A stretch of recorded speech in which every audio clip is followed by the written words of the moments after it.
All right, guys, what's going on? This is a special edition of Joe's News and Views.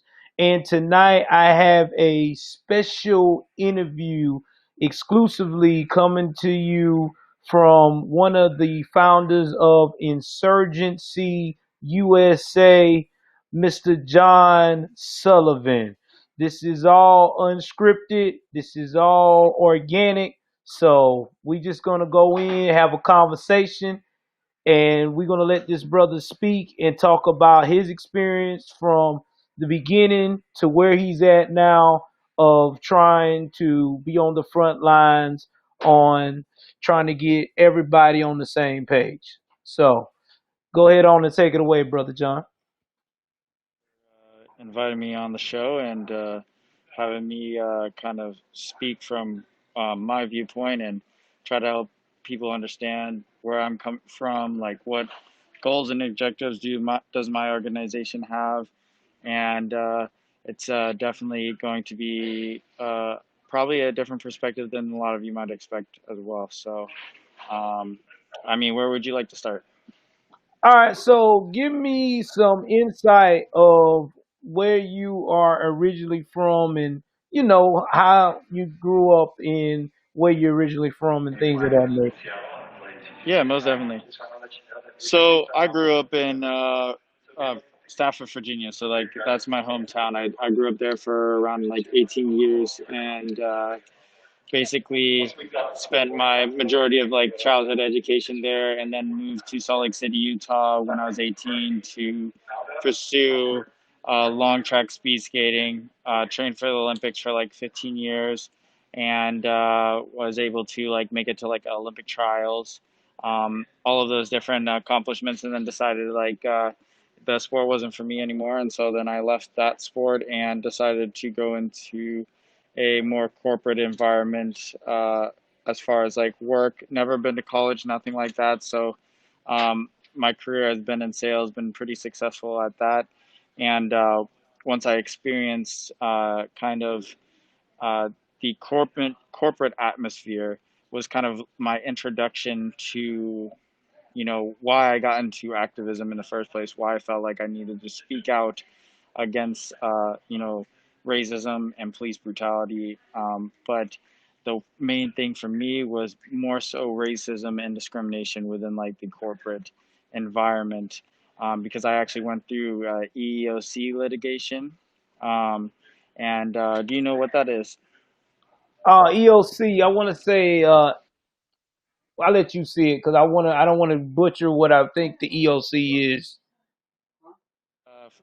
To protect our rights under the Constitution as far as like equality in the workplace, to prevent like discrimination. So it's like Equal Opportunity Commission, Oh and so yeah. like yeah, they enforce like those laws and policies within workplace environments. So I faced a lot of that at my job and had to go through a year worth of mediation and litigation, and that kind of what drove me into getting started into activism about like 6 months ago. So yeah.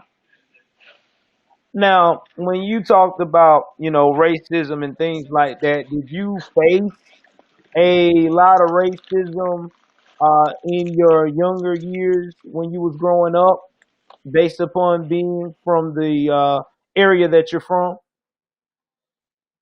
I mean, it's like a fine line. It's like understanding that I came from a background where the majority of my family and the people I was around were white people, right? So like I was raised by white parents, and Mhm. so the understanding of my skin color was not there. The understanding that I was black was not there, in a sense that I view myself and other people around me as colorless.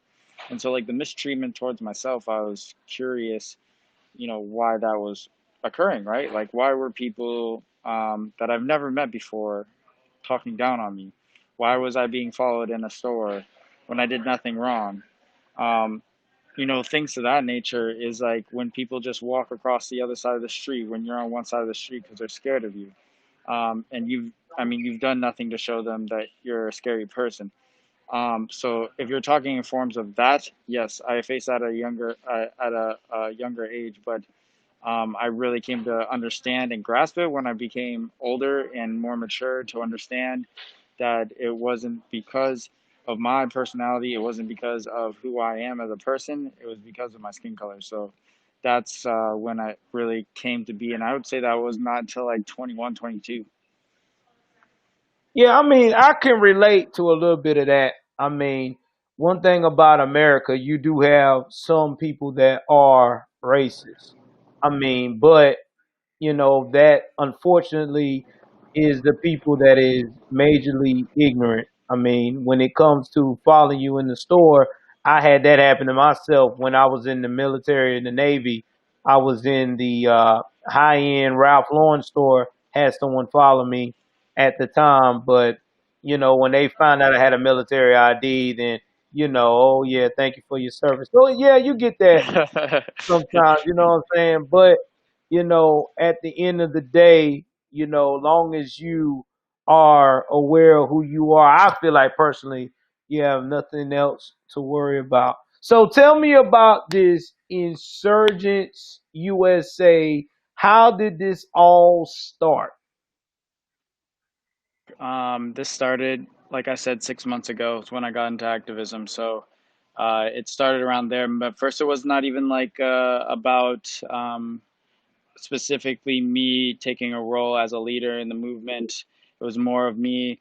It was called Insurgence TV. Okay, so it was more about me recording and telling people stories through video, just kind of like what you're doing right now, or except like live and in person, like out there at protests and stuff, right? So like I wanted to capture things like as they were, not as I saw it should be, or like sometimes media like to spin things a certain way to fit their narrative. That was my goal, is to just show it completely raw out how it was. And so like at first I started doing that, and then it transitioned into saying, hey, like, because when I'm in Utah and I see a whole bunch of people who are white organizing these events, and like not a single black person is leading, that's concerning to me. And so like I felt obligated to stand up and start speaking out against, you know, the racism and police brutality. And keep in mind, when I first started, I never have faced like anything that would say that I was subject to police brutality or like, unjust treatment in that way. But I started facing it when I did start speaking out. But that's a different subject. So when I basically started activism, it was because of me seeing that there was not a strong presence of African American men trying to uplift black voices and allow black voices a platform to speak in Utah. That's what it came down to. Now, let me ask you this. Did you feel or did you see, excuse me, during that time while you was out there in Utah, you said there was a lot of Caucasian Americans leading the front lines. Were they also contributing to the some of the rioting and some of the criminal behavior that CNN and these liberal mainstream media was capturing, making it seem like that was the movement of Black Lives Matter versus what you were trying to show? First started, like, I would say like there's one event that was really like just inherently violent, like when they started burning like the police car. I mean, the guy with the bow and arrow that stepped out of his vehicle and started shooting at protesters, and just people decided to flip over his car and burn it. I mean, I would say that's kind of warranted if you come out of your car shooting a bow and arrow at somebody in a crowd of people. But regardless of that fact, like that was the first protest I ever went to. But mind you, like first one, I've never been to anything prior, and that was like an introduction because I went to the Capitol and I saw like everything spray painted, like, and the massive people, and I was like, wow, this is insane. Like, I got to understand more on a deeper level, like what's going on. But I would also say, like, you could say, yeah, because Utah's white, like, I mean, less than 1% is black. You can definitely safely say that the majority of people who are out there doing violence would probably be the white people who are there, and that's in Utah. Other places I cannot speak for. I don't know specific individuals that I could point out and say that, but what I'm saying is that I can speak from experience as when one of my events I had in Provo, Utah. I'm sure you heard about it, right? Yeah, I heard about that one. That's how I know a little bit about you. Like I'm sure. I mean, that's when stars started like coming into recognition for myself. Like people started knowing my name and like who I was, for good or bad. And I mean, the unfortunate part is like all my protests. I would say, yeah, every single protest leading up to that, never had a problem marching in the street. Never had a problem, um, protesting in general. All of them were peaceful. And so like this one was just different in the fact that cars started running over people or trying to run over people. And then a guy came to my event and shot at a vehicle trying to run over people. Now, whether or not like he was doing it in self defense, that's not on me to say because I didn't feel that that was my place because I was not in his way or in other people's path of that vehicle. Um, but for me, I'm like, get out the vehicle's way. If they're trying to come through, just let them through. Like, it's not worth your life. It's not worth their life. That's how I feel about it.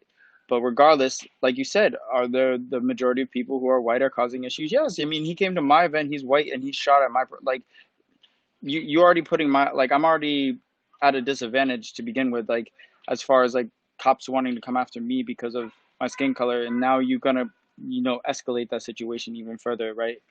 So like that's something I was upset about, because that placed a burden on myself, that was unwarranted, that was not wanted. All right. So now this is what I also was going to ask you as well, John. uh, when you decided to start this organization based upon all the negativity you were starting to see with people that were involved in this Black Lives Matter that was not doing it for Black Lives Matter, when you decided to walk away how and start this other organization, how much heat did you got from people when they started seeing you including a more diverse message than before? Important to understand that, from the start, like I had my own organization. Like I never was like a part of Hmm. Black Lives Matter because I didn't like like you're talking about. Like I don't believe in everything that they believe in. Like and Hmm. so like it's hard for me to come from a place where I have to speak on that, where I have to get behind that fully. And so like I really wanted to take my control of like what I wanted to push and what I wanted to change and put that into my own organization. So as far as like them understanding what I'm about and people understanding like, hey, like John, we don't fuck with what you got going on, right? Um, that was because I put my foot down on these people and I told them I said, hey, I'm not going to conform to what you want me to believe, right? Call me this. They called me and they told me, uh, I was kind of shooken by this because I at this point I thought everybody was about unity, right? That everybody's going to be working together, for the common good to end like police brutality, to end racism, and like, no matter like how you get there, we're all for the same thing. We're all going to the same point on it, but that's far from the case. So basically, like they came out and started telling me like, I had to be like, abolitionist of the police, like saying like I had to believe in, no prisons, nothing like you. And like for me, like I don't believe in that. The sense that there should be absolutely no law enforcement, if that makes sense. And yeah, and that's how it's supposed to be, because I think that you talking like that is also showing a lot of these young people out there that is following this movement that of the BLM should be open to see that more people are not thinking like that. And I think that that's the problem. I think the problem is that the message got misconstrued from what originally started happening.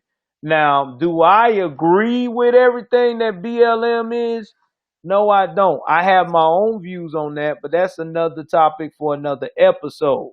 But I can respect the fact of the matter is that you went out here yourself and started a movement that was more diverse. And I feel that most people need to look at that situation because when you try to, how can I put this, pacify a certain group of people, you're going to create animosity around other groups. And I don't think everybody in America is getting that concept. I think the concept everybody is getting is, oh, I've been done wrong, blase, blase. Now, if there is racism, I agree. There is racism in America. I don't feel like that it's to the point where the BLM sector that's extreme trying to create, but I do feel like that there is due to the fact you got some people that just don't like certain races of people. I mean, that's just how Americans are, and you going to run into them for the rest of our lives. But I do feel like that we all need to sit down and discuss our differences and try to move forward that way versus now trying to create a narrative where we're making everybody in America that is non-melanated uncomfortable. Understand what you're saying. I think that if you're talking and referring to like people rioting and burning stuff down and looting stores,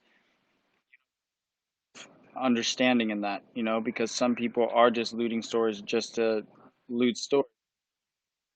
Is like, if you're looting a store, give me a reason why you're doing it and the reason that is going to actually bring about change. Like, what by you looting that store, what do you hope to affect? What do you hope to force somebody's hand in doing, right? Because there's a sense to protesting, right? There's a sense in protesting of like, you're doing it because like it's bringing awareness to a certain subject and it's going to force some change in a certain way. So stand is that there are people who are just out there protesting who have no knowledge of like how to actually effectively bring change. So when I'm at a protest, bro, like seriously, at my protest, like I'll go down lists of legislation and bills that have been passed like this year, and I'll ask people. I'll be like, hey, bro, like, do you know any like bills that have been passed this year in our state legislation? They'll be like, no, I don't know. That's an issue. That's a problem. Is it not? Yeah, that's a problem.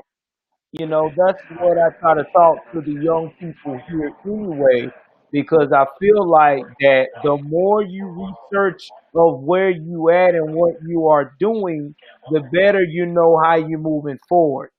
And me myself, I'm very patriotic, and I see a lot of mainstream media paint a lot of patriotic people like myself and others that we are the devil, that we don't care about minorities progressing or especially black women not progressing. And then I see what is portrayed over you guys on the left. They play like you guys are victims when a lot of you are not victims, are very intelligent and know what's going on. So I am to the point right now that this is why I wanted to have this conversation because I want people to understand that we can all have different mind points and focal points, but we can have a conversation and do it with the respect for one another to get their side of the story and I get your side of the story. You get what I'm saying? So that's why I want to bring you on, John, because I done seen that you done been through a lot trying to do your cause, and I respect any man that has a cause and is willing to go that extra mile for it, whether I agree on it or not. So that's why I brought you on this show. I think that when I see somebody has their spirit and heart into something that and they truly they're putting their entire being into it, like that speaks volumes to me. Like, so point of view. Um, One thing is like for me, like it's not such a political stance. Like you might have seen the video of me saying like I'll rip Trump out of office, right? You saw that Yeah, I stream. seen that one. Wow.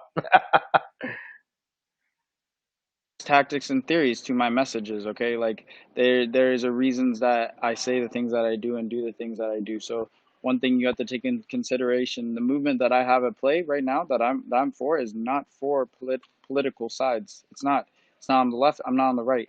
I don't believe in Biden. Fuck Biden. Fuck Trump. Fuck both of them. Like they're terrible candidates. That's my opinion. But regardless of that fact, is people, they want to put you on one side or the other because that's the easiest way to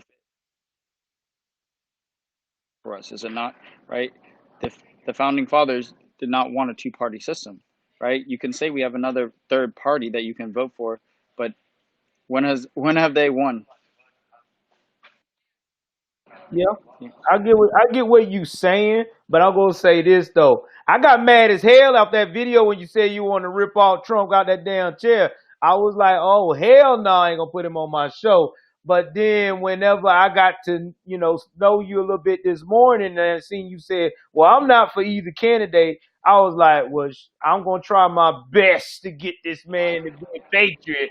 But it's all good, brother. I mean, that's what I'm saying.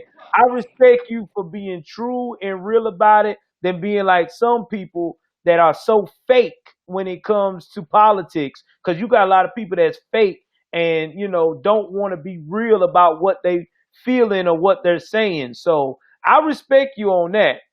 Now, what is your overall goal after all this is done that you trying to push, especially not only just Utah, but in America with your independent beliefs with this Insurgent USA um, movement that you have now passionately pushing forward for?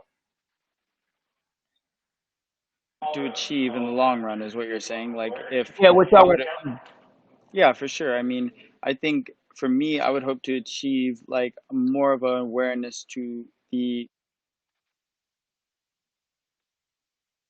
America and the lack of diversity and inclusion programs where they actually they're not doing the best job that they can. And you could say like that's on an individual basis, right? That's on an individual corporations uh, to institute these things, right? Yeah. But is what happens when you get done with the EEOC litigation? All right, so when I had to go through that process, can you tell me what occurs like when you get done, whether yeah, let's say you win, what happens? Well, I guess when you win, don't it usually means that that company has to compensate you for what they put you through? Am I correct?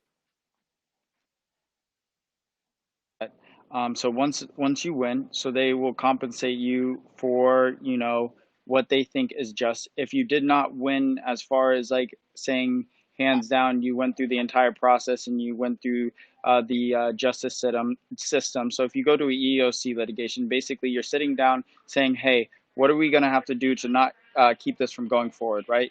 To actual going to like a court, appearing before a jury, all these things, right? Mm. So it's more so like what is a dollar amount that will get you to shut up, Yep. if it's Um, fair or not, yeah, right? yeah, that's fair. I mean, you know how these companies are. They want you to shut up because they don't want you to tell about what has went on with the mistreatment. And I've always thought, to me, when it comes to that with EOC, which I never called it EOC, I always called it, they did you wrong, so they want to settle everything. I always thought that was real foul with a company because I feel like that you should be able to tell the public what you went through. Even though you got compensated, you should be able to let that public be aware that this company has a issue with people, especially the people of color or whatever's going on. You get that they have you sign a non-disclosure agreement, so then you're not even be able to talk about it. All right, so think about all those cases that have happened and no one's talking about it. There's no problems being fixed, so it just keeps on growing and growing and growing. It's not like the EEOC will actually take down a list of those people, and if they reach a certain number of cases within a certain period of time, that they're actually going to start enforcing harsher restrictions on them, as far as like making sure that they implement a fair system within their workplace environment. That's something that's not being spoken of, right? So like that, for me, I truly believe when, the civil rights, when they were fighting for our civil rights, right? Did we not have our rights at that time? We did, right? We had our rights, but we were fighting for them. Like under law, under the Constitution, we had our freedoms and liberties just like every other person. Am I wrong? Yep. Well, still, American people and segregating them and putting them into different, back of the bus on different, use a different bathroom. You have to to these zonings, housing zones, all right? But all we had Constitution, we were equal just like everyone else. So the mere fact that that was going on is because the states were allowing it to happen, was it not? They were allowing it to happen. Mm-hmm. Okay, good factor in that, right? Because they were supposed to regulate from going outside of their zones, right? To uphold the law by saying, hey, you cannot go into that bathroom. You cannot sit on the front of the bus. Am I wrong on that assumption? No, you're not wrong at all.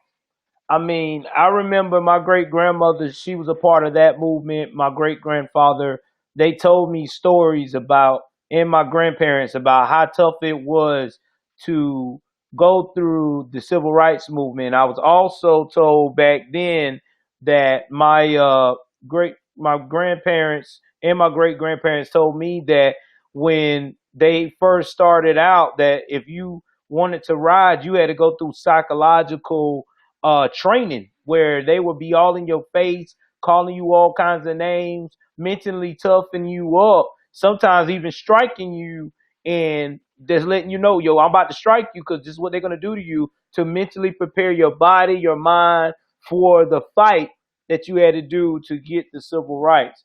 And that's why I think I don't agree a lot of things with the BLM movement, because I feel like they try to make out that we as black people are being hunted. But if they lived in those times where their great great grandparents or great grandparents lived in the 60s and on further back, that was real bad for black America. Like when I say bad, it was bad. Not only could you not, you could think about being with a white woman, you couldn't even be with a woman that looked at white. If she looked at white, she better have some kind of proof somewhere that she was either mulatto or she was half and half. Oh, I think I lost him. Hold on, guys. Oh, okay, here you go. I thought I lost you. So back then was tough, man, and then people need to understand that. I agree with that. It was tough. I think what happened though is like for me, honestly, they erase it from your eyes, right? They erase the racism and segregation from your eyes. So now you can't see the segregated bathrooms no more. You can't see the segregated water fountains. But they didn't erase it from behind about, and this is where it goes back, plays into like politics and people. I think you could say, oh well, Barack Obama, he got became president, but the entire time that we've You going in and out. Hold on, I'm trying to hear you because you're going in and out.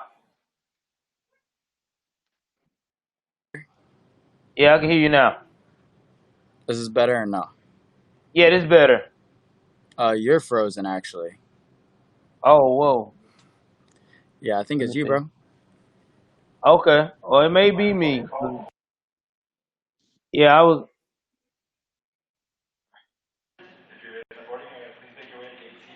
All right. All right, you can hear me now? I shouldn't be frozen. All right, hold on. He went off. I think he's coming back on. Give me a minute, guys. Let me get him back in. Oh, he coming. He coming back on. Hold on. The stream for you. See if All right. is it better? Can you hear me better? Yeah, I can hear you better. It's just like it's cutting out. I don't know if it's the Bluetooth thing or what, but we about to wrap it up anyway, so ain't Got gonna you. be ain't gonna be no big deal. Um, we got somebody that asked the question. I think this towards you. I don't know if you want me to answer it or you want to answer it, but it's from Miss Tisha. She said, "What about the BLM manifesto? What do you think?" On that? Say that again, brother. Could you educate me on that? Okay, so I think this is what they're saying. Cause well, let me make it clear to Miss Tisha. Miss Tisha, he's not a part of Black Lives Matter. He has his own movement called Insurgence USA. He's about trying to get equality for all people, white, black, blue, or brown. He was at one time associated as an associate, not with them, but associate with them until he started seeing all the chaos and he decided to do his own thing. So with the manifesto she's talking about, they are saying they just recently changed it. But before they changed it, they were promoting non-nuclear families. And basically in the manifesto, and it's on the web archives, I gotta send you the link, bro, to let you look at it. They were also saying basically that the only men that were important in this non-nuclear family village they were trying to creating was mostly men that were a part of the LBGTQ community question mark and basically beta men. That's right.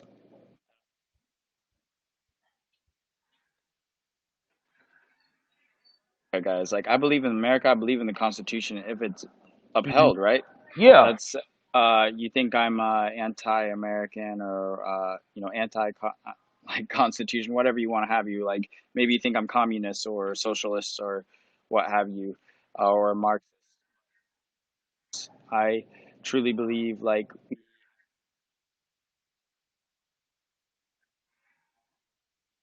I think it's important to understand that because what they're doing is creating divisions.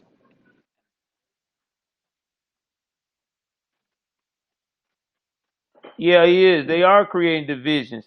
Now you got one question from one of my followers, and she was like, Miss Vicky, she said the following. So actually, what are you doing action wise? It's a good question. So action comes from talking to state senators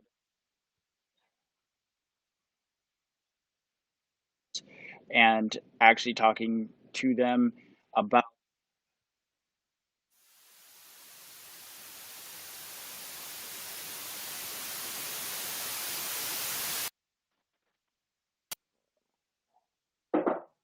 basically for me we'll sit down and talk to these people to help them understand like what we would like to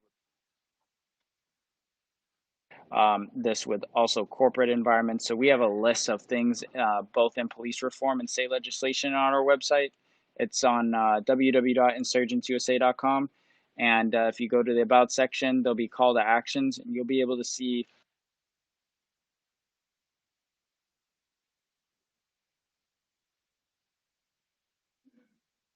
and been thought of. So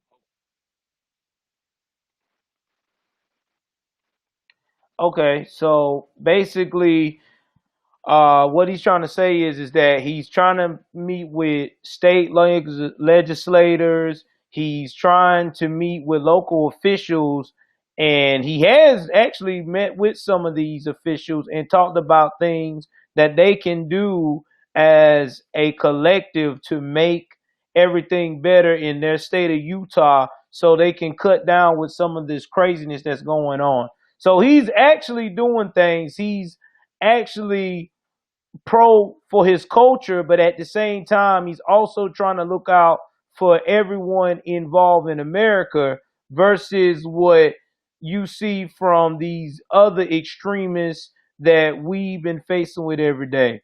Well, bro, I want to say thank you for coming on to my show. I appreciate you, man, and hopefully I can come on to your platform and say my views as well, brother.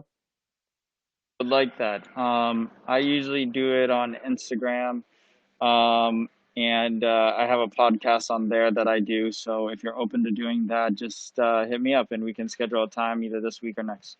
Yeah, I got you, brother. You know I'm always down, man, and I appreciate you coming on. You allowing me to be on the show, and hopefully you guys stay safe, stay healthy, and be blessed. All right, thank you. Now, before y'all freak out, because I know everybody was asking me, oh, Jesus, Joel, have you crossed over? No, I did not cross over.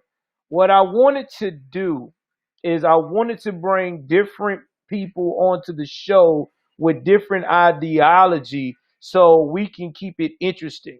Because if we don't do that, then we'll ourselves will be complacent and we may be able to miss the big picture of in educating them or getting something out of it for ourselves to benefit ourselves. So that's why I brought this guest on. I wanted to see what this guy was doing in terms of the state of Utah because he done been in some scandalous arrests with this movement. And, you know, he even has went as far as sat down with police officers trying to figure out what they can all come to the table with the brutality aspect of what's been going on with America. Like I said, I don't agree with everything he has and what he says, and we talked about this, but I wanted him to get his side of the story out because I feel like that sometimes you have to get someone with opposite beliefs to come in and say what they need to say. That's why this is one of the things I love about doing this because I can show y'all that I can have a interview or a debate with someone without going straight retarded and making everybody that's following me or them as well uncomfortable because that's not what I want to do. So, with that being said, guys, I appreciate everything that y'all have done. I definitely love the love that y'all have.